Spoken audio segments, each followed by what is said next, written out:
up, YouTube? You already know the Latin assassin himself, Big Lou, tapping back in. Well, what it do? Big Lou, NMGR2, baby. Baya. So check it out. This is my reaction, my thoughts and my perspective on the Tyson Jake Paul fight.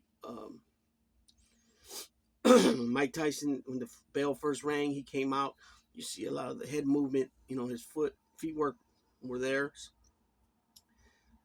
They had him edging out that round. I think that was the only round he won. On the eight rounds, 2 minutes each round, right? And at some point there, I'll give Jake Paul this. You know, he was using the ring to his advantage. You know, as far as using the ring to get away, backpedaling, going sideways. You know, using the ring as a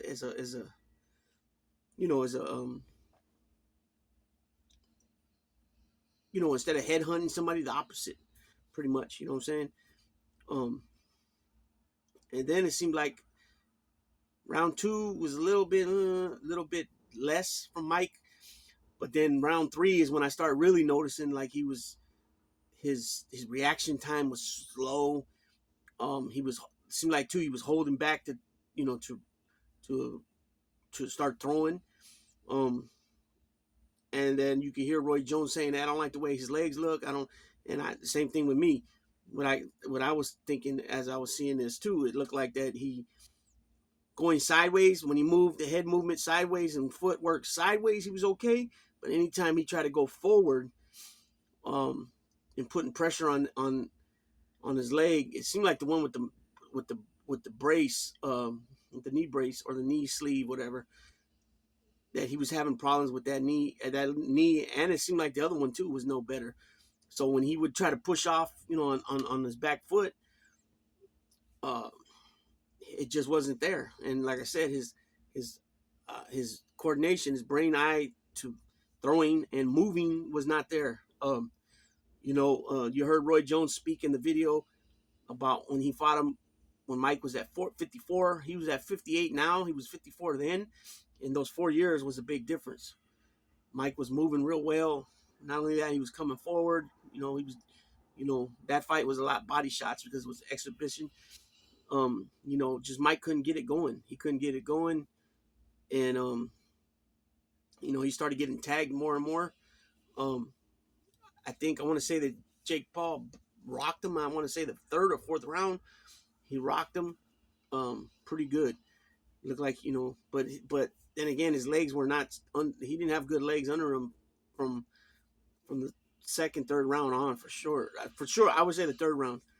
It could have been he was, because like I had said, and then they said yesterday or during the fight that Mike said that the beast woke up and he had great, he was enthusiastic to get back in the ring, and that hunger was there, which I believe so. But we all know that Father Time doesn't pay any mind to anybody. Just put it like that. And so initially Mike came out thinking, and I thought he was going to be able to, do some things that not was exact to his younger days, but something similar, a little image of it, I would say. And it panned out to not be him able to do it. But the good thing for him, he didn't go down. And I want to say he only rocked him like once real good. It looked like he got rocked real good, but then again, his legs were looking bad all the time. So maybe he didn't get as rocked as it appeared to be because of his legs being like wobbly. I think it just started to rain. So he didn't look, it just like I said, it ended up being, Father Time, and that was it. But he was messing with his mouthpiece for, you seen his glove up there, and first I heard somebody say something, he was biting his mouthpiece. I mean, biting on his glove instead of biting somebody's ear or something like that. They made some type of quote like that, right? But Roy Jones kept saying, "I don't like the way that looks," and I don't know, was he having problems breathing? He was trying to breathe through his mouth, and the thing was there, so it was, the mouthpiece was there, so it was blocking. It was a blockage of him getting air. Maybe his nose wasn't working. I don't know, but the other guy that was commentating with Roy Jones, I don't remember who it was, and then Rosie Perez, I think, was there too. He said something about, no, my Iron Mike's been like that for many fights where he's messing with his mouthpiece. Um, and Roy Jones kept saying, I don't like the way that looks. I don't like the way what's going on there. Something's going on.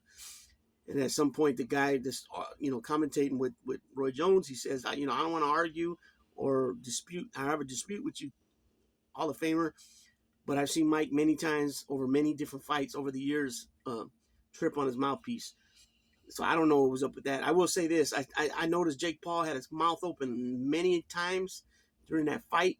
It looked like to me, in the first, I think it was the first round, it might have been the second round, he looked like he was taking deep breaths already. He looked like he was kind of like burnt out.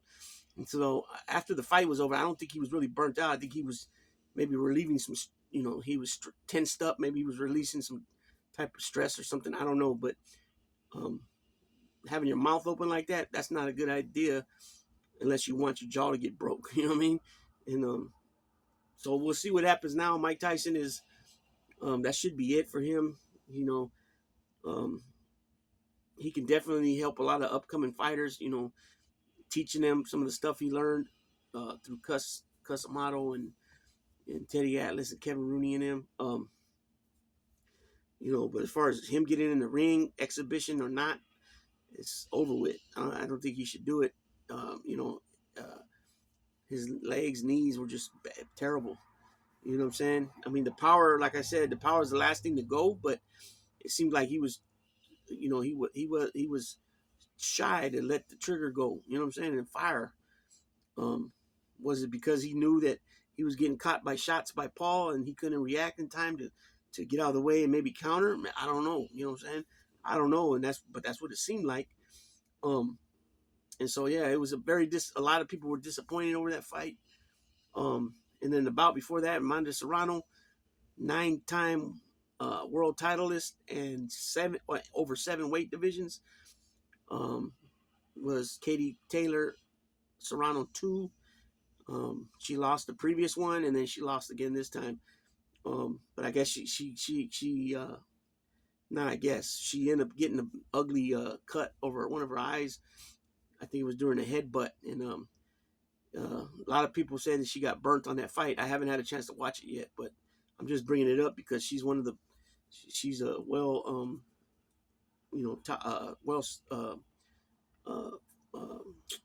she's a decorated Puerto Rican fighter. That's why and so yeah, so Jake Paul,